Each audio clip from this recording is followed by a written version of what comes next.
병원 복도는 조용했다. 하지만 병실 안은 아니었다. 왜 이렇게 유난을 떨어? 어머니의 목소리가 컸다. 지연은 말을 잇지 못했다. 의사도 이상한 거 없다고 했잖아. 넌 뭐가 문제야?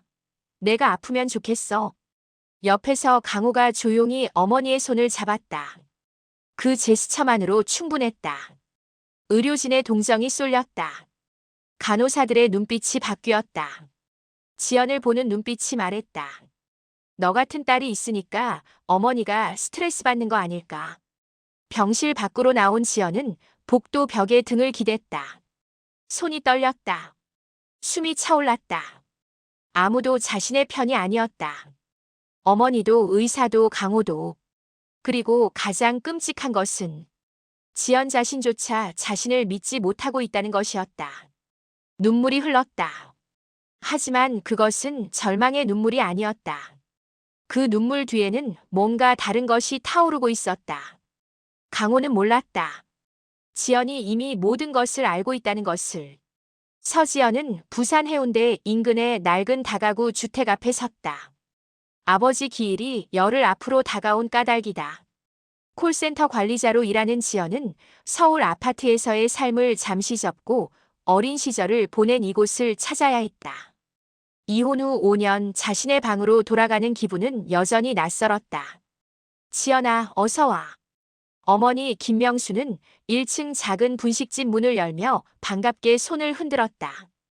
68세의 명수는 남편을 잃은 지 10년이 지났지만 여전히 부지런했다. 아침부터 어묵을 삶고 국물을 끓이며 하루를 시작하는 것이 명순의 일상이었다. 그날 오후 지연은 어머니와 함께 교회 구역 모임에 갔다.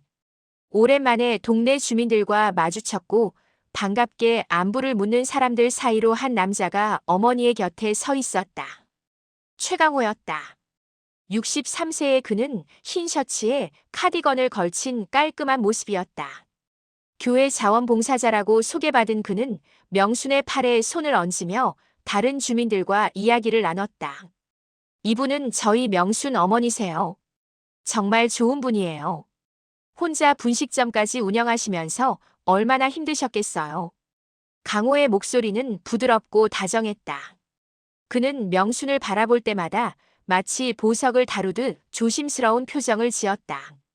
명수는 그의 옆에서 수줍게 웃고 있었다. 10년 동안 본 적 없는 표정이었다. 모임이 끝나고 돌아가는 길 강호는 지연의 손을 꼭 잡았다.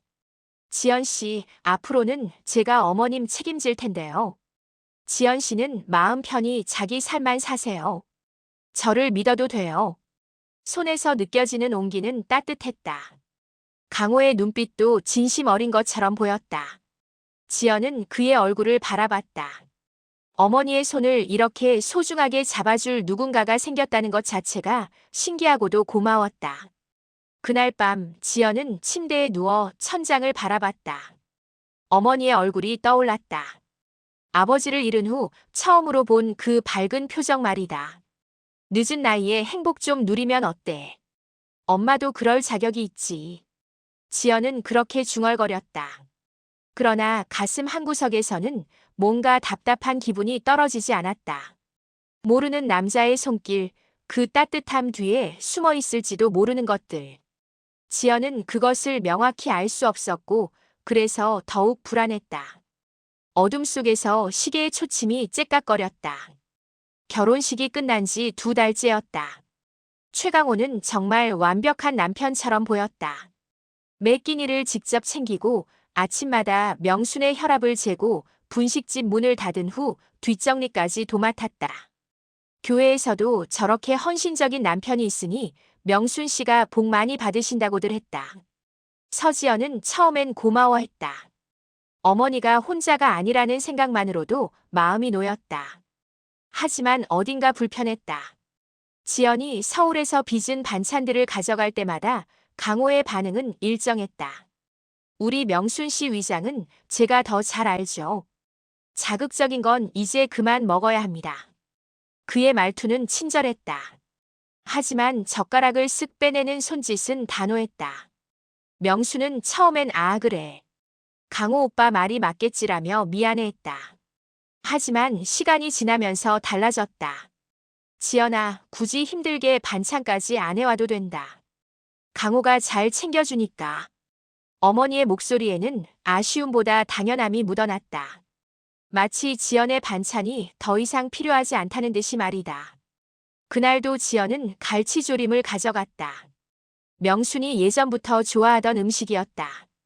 밥을 담은 그릇 옆에 갈치조림을 놓자 명순의 눈이 반짝였다. 아, 지연아. 엄마가 요즘 이건 독이나 다름없다. 강호의 목소리가 끼어들었다. 농담처럼 들리는 톤이었지만 젓가락으로 갈치조림 그릇을 가로막으며 덧붙였다. 68세 어머님 위장에는 맞지 않습니다. 제가 오늘 준비한 죽이 낫습니다. 명수는 조용해졌다. 지연을 바라보는 어머니의 눈빛이 흔들렸다. 아쉬움과 미안함이 섞여 있었다. 하지만 그렇게 오래 가지 않았다. 명수는 강호가 건넨 죽을 받아 먹었고 갈치조림은 냉장고로 들어갔다. 지연은 그 순간을 놓치지 않았다. 어머니가 자신을 향해 보내는 표정이 달라졌다는 것을 느꼈다. 미안함도 있었지만 동시에 어딘가 불편해하는 것 같기도 했다. 마치 남편을 설득할 수 없다는 것을 아는 표정 말이다. 엄마 괜찮아? 지연이 물었다. 명수는 손을 저었다. 괜찮아, 괜찮아. 강호가 맞아. 내 나이면 자극적인 음식은 피해야지. 하지만 명순의 입가에는 갈치조림을 향한 미련이 남아 있었다. 강호는 웃으며 명순의 어깨에 손을 얹었다. 다정한 제스처였다. 하지만 지연은 그 손의 무게를 느꼈다. 보이지 않는 무언가가 어머니 위에 얹혀 있는 것 같았다. 그날 밤 지연은 아파트 침대에 누웠다. 가슴이 철렁했다. 자신과 어머니 사이에 투명한 벽이 생겨났다는 생각이 떨어지지 않았다. 언제부터인가 어머니가 자신의 말을 듣기 전에 먼저 강호를 살피는 것처럼 보였다. 그리고 그 모습이 자연스러워 보였다. 지연의 손이 휴대폰을 집어들었다. 어머니에게 뭐해? 라고 보낼까 하다가 멈췄다. 무엇을 물어야 할지 몰랐다. 단지 묻기도 싫었다. 창밖의 야경이 흐릿했다. 지연은 천장을 바라봤다. 마음 어딘가에서 경고음이 울리고 있었다. 3달이 지났을 때 지연은 어머니의 목소리를 더 이상 들을 수 없었다. 전화를 걸 때마다 강호가 먼저 받았다. 그의 목소리는 항상 같았다. 명순 씨 지금 주무세요. 제가 잘 챙기고 있으니까 걱정하지 마세요. 지연은 엄마랑 잠깐만 통화하게 해달라고 했지만 강호는 부드러운 목소리로 거절했다. 이 시간엔 약을 먹고 쉬는 시간입니다. 깨우면 안 됩니다. 언제나 그 말이었다. 지연의 손이 주먹이 되고 풀렸다. 결국 지연은 부산으로 내려갔다. 금요일 저녁 해는 이미 넘어가고 있었다. 낡은 다가구 건물 앞에 섰을 때 지연의 발걸음은 무거웠다. 초인종을 눌렀다. 강호가 문을 열었다. 그는 반갑게 웃지 않았다. 지연 씨, 어서 왔습니다. 엄마 봐야겠는데요. 오늘은 컨디션이 너무 안 좋습니다. 어제 혈압약을 조정했거든요. 좀 더 쉬어야 합니다. 강호는 문을 거의 열지 않았다. 그의 몸이 문틈을 막고 있었다. 지연은 한 발 밀어붙였다. 제 어머니인데요. 제가 들어가야지. 지연 씨가 자꾸 들어오면 명순 씨가 흥분합니다. 의료인으로서 저는 지금 명순 씨의 안정이 최우선입니다. 의료인. 그 단어는 강호가 자주 쓰는 말이었다. 마치 그것이 어떤 권위를 주는 것처럼 말이다. 지연은 뒤로 물러섰다. 내가 돌아올 때까지 걸어두지 마세요. 지연이 비밀번호를 누르려다 멈췄다. 손가락이 경직되었다. 도어록 번호가 바뀌어 있었다. 평생 같은 번호였던 도어록이 낯선 숫자로 바뀌어 있었다. 비밀번호가 어제 변경했습니다. 보안을 위해서요. 앞으로는 제가 문을 열어드리겠습니다. 강호의 목소리는 여전히 다정했다. 하지만 그 안에 뭔가는 얼음처럼 차갑게 느껴졌다. 초인종을 다시 눌렀다. 이번엔 어머니가 나올 수 있을 거라 생각했다. 스피커에서 나온 것은 명순의 목소리였다. 하지만 그것은 지연이 알던 어머니의 목소리가 아니었다. 지연아, 그냥 가라. 단 6글자. 하지만 그 안에는 생명력이 없었다. 마치 녹음된 음성을 재생하는 듯한 기계적인 톤이었다. 엄마, 나야. 엄마 목소리가. 이 사람이 나 잘 돌봐줘. 지연아, 엄마는 괜찮으니까 그냥 가. 반복되는 말들. 그 말들의 뒤에서 누군가의 움직임이 있었다. 아무도 보이지 않지만 명순 곁에 누군가 있다는 것을 지연은 느꼈다. 엄마, 저 사람이 뭘 한 건가요? 엄마 목소리가 이상해요. 침묵이 흘렀다. 그리고 강호의 목소리가 스피커를 통해 나왔다. 명순 씨, 흥분하면 안 됩니다. 그 말과 동시에 초인종 음성은 끊겼다. 지연은 그 자리에 서 있었다. 건물 입구 앞에서 자신의 집 문을 열 수 없이 서 있었다. 내부에서 나는 움직임 소리가 들렸다. 무언가를 정리하는 듯한 소리. 물건을 옮기는 소리. 그리고 그 모든 것 위에 강호의 낮은 목소리가 깔려 있었다. 지연의 손이 휴대폰을 집어들었다. 누구를 부를까? 경찰. 하지만 무엇을 신고할 것인가? 도어록을 바꿨다고? 어머니가 그냥 가라고 했다고? 지연은 버스를 탔다. 밤의 도로를 지나 서울로 향했다. 창밖으로 부산의 불빛들이 멀어졌다. 그 불빛 너머 어딘가에 어머니가 있었다. 하지만 도어락만큼이나 닫혀 있었다. 지연의 손가락이 휴대폰 화면을 누르내렸다. 검색창에 노년층 착취, 보험금 사기라는 글자들이 떠올랐다. 하지만 지연은 그것을 지웠다. 증거가 없었다. 그저 자신의 불안뿐이었다. 밤 10시가 되었다. 콜센터에서 받을 내일의 전화들이 머릿속에 맴돌았다. 누군가의 문제를 해결해주는 일이 그의 직업이었다. 하지만 자신의 어머니 문제 앞에서는 무력했다. 아파트에 들어선 지연은 거울에 비친 자신의 얼굴을 봤다. 그 얼굴은 낯설었다. 분노와 두려움 사이에서 흔들리는 낯선 얼굴이었다. 그리고 그 얼굴 뒤로 자신을 믿지 못하는 어머니의 조용한 거절이 계속 울려 퍼지고 있었다. 지연은 119에 거짓 신고를 했다. 어머니가 응답이 없다고. 그것이 유일한 방법이었다. 구급차가 도착했고 강호는 놀라는 척하며 문을 열었다. 어머니는 침대에 누워 있었다. 살이 쭉 빠진 몸. 얼굴은 회색이었다. 대형 병원 응급실. 종합 검사가 끝났을 때 의사는 담담한 표정으로 말했다. 심한 영양실조와 탈수는 맞습니다만 특이한 병변은 없네요. 다만 의사의 눈이 지연을 향했다. 따님이 좀 예민하신 것 같아요. 노년층은 원래 기력이 떨어지는 게 자연스럽거든요. 자연스럽다. 그 단어가 지연의 가슴을 찔렀다. 옆에서 강호가 고개를 숙였다. 죄인처럼 말이다. 제가 보양식까지 챙겨드리는데도 잘 못 드셔서요. 다 제 탓입니다. 그의 목소리에는 죄책감이 배어 있었다. 의사의 표정이 부드러워졌다. 강호는 천천히 고개를 들며 명순을 바라봤다. 그 눈빛에는 연민이 가득했다. 마치 자신이 헌신적인 남편이고 지연이 미친 딸인 것처럼 말이다. 병실로 옮겨진 후였다. 지연이 어머니 곁에 앉자 명순이 갑자기 눈을 떴다. 그 눈빛은 날카로웠다. 왜 이렇게 유난을 떨어? 어머니의 목소리가 컸다. 그동안 들었던 약한 목소리가 아니었다. 나 늙어서 기운 없는 거 가지고 왜 난리야? 의사 앞에서도 창피를 줘. 강호가 날 얼마나 잘 챙겨주는데. 지연은 입을 열었다가 다시 닫았다. 말이 없었다. 옆에서 강호가 조용히 명순의 손을 잡았다. 그 손길은 위로하는 것처럼 보였다. 하지만 지연에게는 다르게 보였다.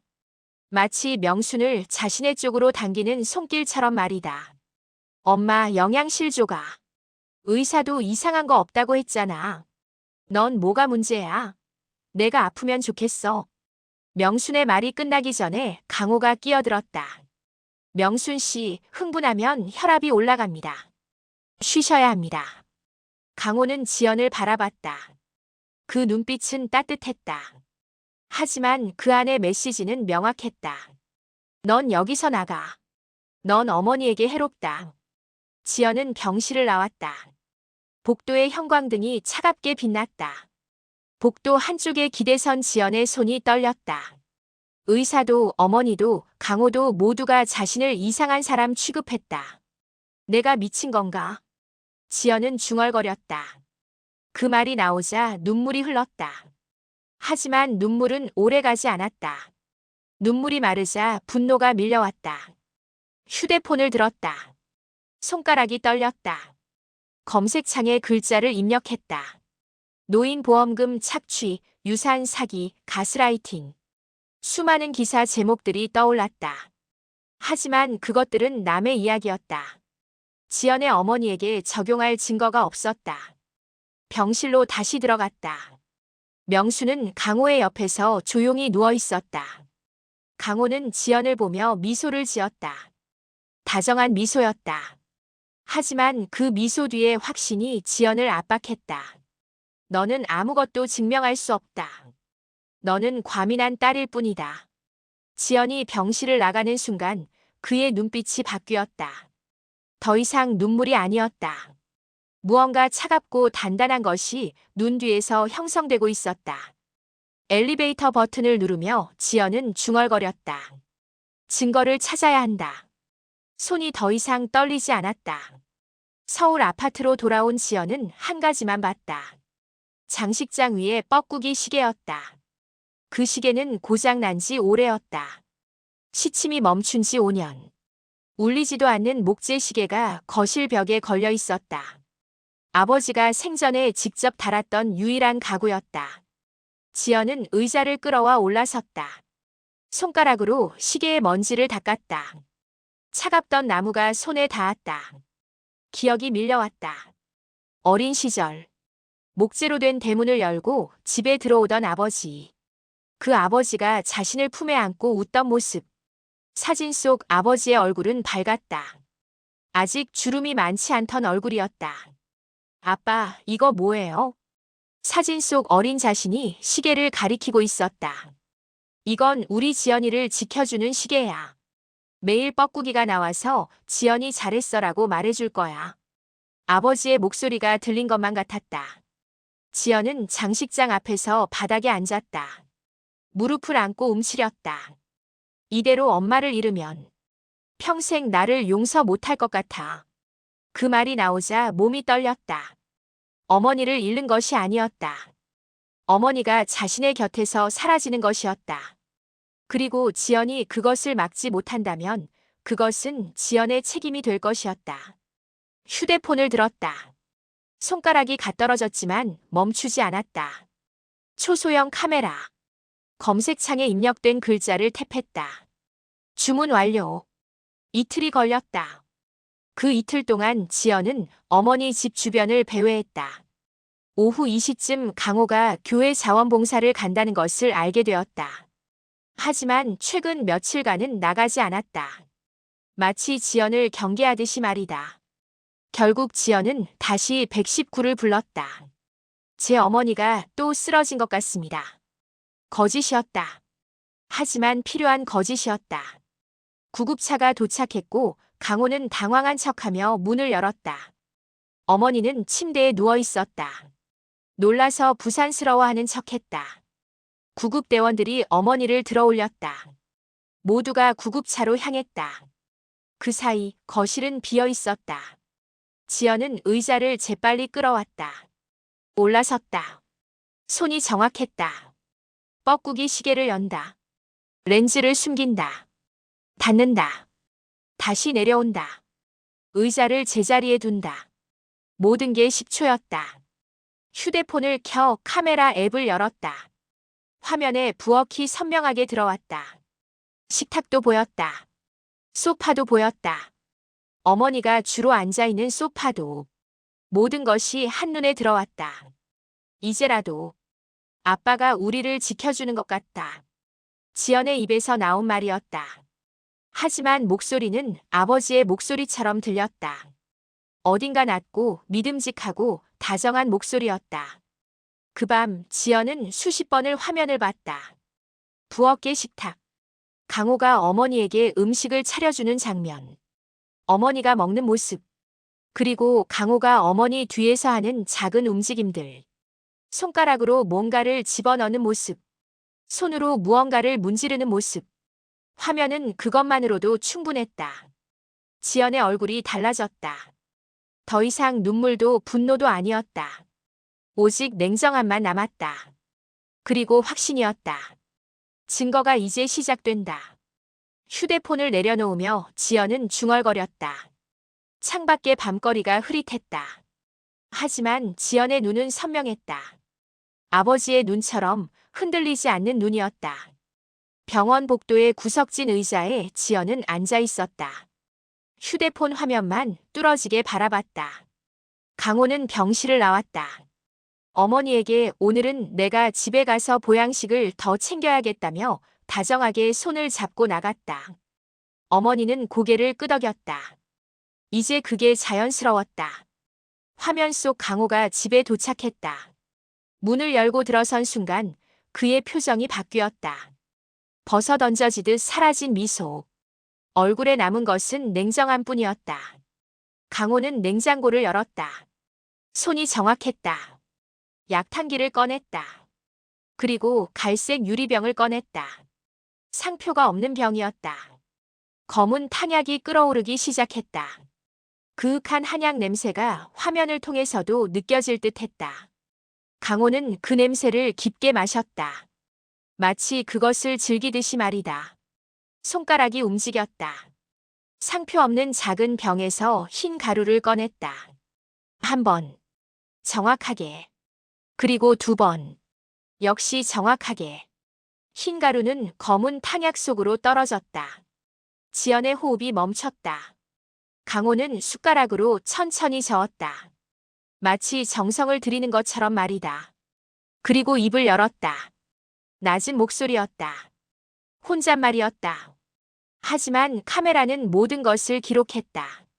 조금만 더 버티면 이 집도 보험금도 다 내 거야. 그 말이 지연의 귀에 박혔다. 마치 얼음 송곳처럼 말이다. 병원 복도에서 지연의 몸이 일렁였다. 기절할 것 같은 공포였다. 하지만 손은 떨리면서도 움직였다. 화면을 누르고 녹화 버튼을 켰다. 다시 켰다.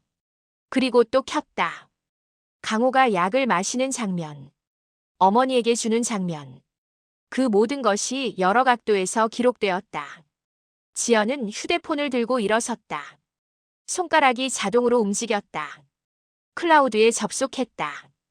파일을 업로드했다. 한 번, 또 한 번, 세 번, 네 번, 다섯 번. 외장하드까지 연결했다. 영상을 복사했다. USB도 꺼냈다. 복사했다. 병원 벽이 지연을 둘러싼 것처럼 느껴졌다.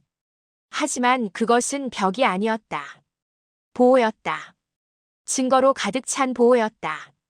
화면 속 강호가 다시 냉장고를 열었다. 약탕기를 정리했다. 갈색 병을 숨겼다. 상표 없는 작은 병도 어딘가에 숨겼다. 그리고 미소를 되찾았다. 거울을 보며 얼굴을 다듬었다. 미소를 연습했다. 다정한 표정으로. 책임감 있는 남편의 표정으로. 그 표정은 완벽했다. 누구도 의심하지 않을 완벽한 가짜였다. 지연은 휴대폰을 내려놨다. 손이 더 이상 떨리지 않았다. 눈물도 나오지 않았다. 대신 차가운 확신이 흘러내렸다. 모두 기록됐다. 중얼거린 말이 복도에 울렸다. 병원의 불빛이 지연의 얼굴을 비췄다. 그 얼굴은 이미 다른 사람이었다. 무너져 내린 딸의 얼굴이 아니라 어머니를 지켜낼 사람의 얼굴이었다. 화면 속 강호는 여전히 미소 짓고 있었다. 집을 정리하며 어머니를 맞이할 준비를 하고 있었다. 하지만 지연은 알았다. 그 미소 뒤의 계획을, 그 친절함 뒤의 독을. 그리고 이제 모든 것이 증거가 되었다. 다음 날 아침 강호는 웃는 얼굴로 병실에 들어섰다. 손에는 보온병이 들려 있었다. 밤새 정성껏 달인 보약입니다. 이걸 마시면 금방 회복되실 거예요. 그의 목소리는 따뜻했다. 마치 진심 어린 헌신이 담긴 목소리였다. 어머니는 그 목소리에 미소를 지었다. 여전히 속았다. 강호는 검은 액체를 잔에 따랐다. 한약의 쓸 냄새가 병실에 퍼졌다. 정말로 약인 것처럼 말이다.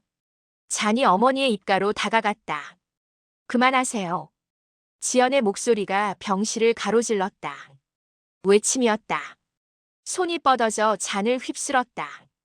검은 액체가 바닥으로 쏟아졌다. 병원 바닥 위에 그것이 흐르자 강한 쇠냄새가 올라왔다. 독의 냄새였다.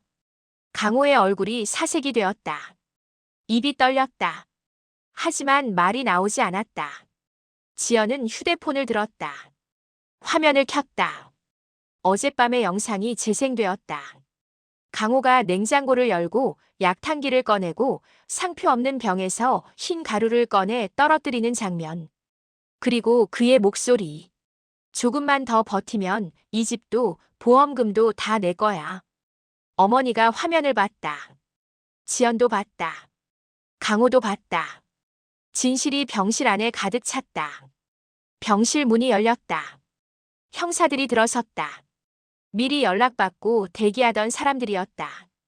최강호 씨 살인 미수 및 재산 범죄 혐의로 체포합니다. 손목에 수갑이 채워졌다. 강호의 몸이 뒤로 제압되었다. 조작이다. 전현이 날 모함한 거다. 강호가 발악했다. 하지만 그의 목소리는 이미 힘을 잃었다. 뻐꾸기 시계에서 나온 영상, 약탕기, 유리병 등 현장 압수물들이 하나둘 모습을 드러냈다. 모든 것이 영상과 완벽히 일치했다.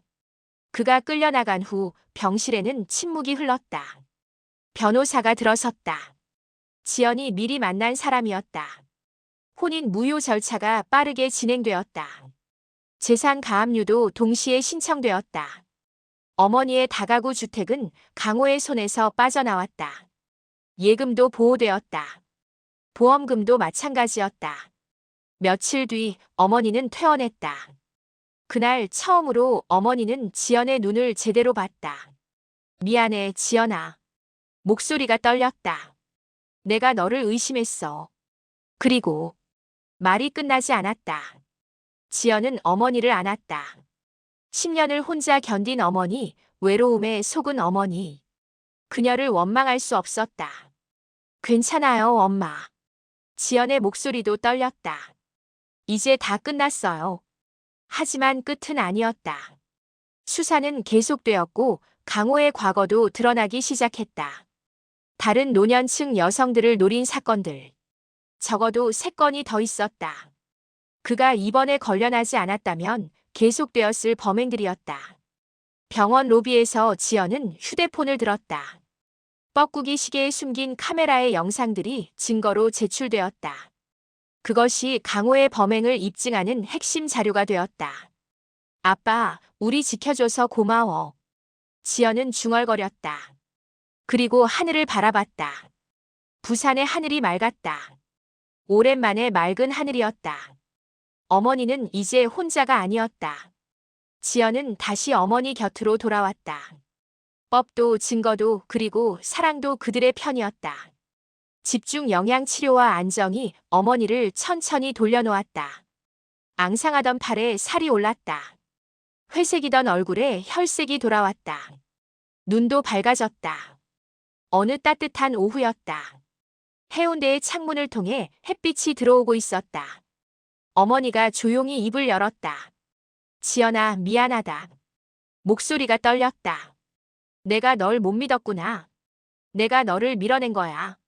지연은 어머니의 손을 잡았다. 따뜻한 손이었다. 이제 살이 올라 부드러워진 손이었다. 엄마 잘못 아니야.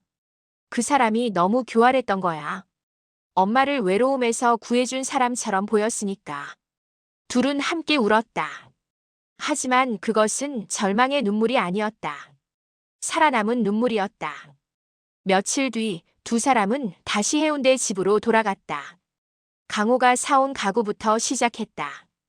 거실의 소파, 침실의 침대, 부엌의 냄비와 그릇들, 입으신 옷들, 심지어 베란다의 화분까지 하나하나를 들어 올렸다. 그것은 청소가 아니었다. 의식이었다. 다시 우리 집으로 만드는 의식 말이다.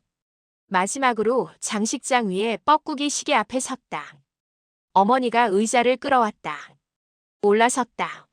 손가락으로 시계를 조심스럽게 닦았다. 먼지가 떨어졌다.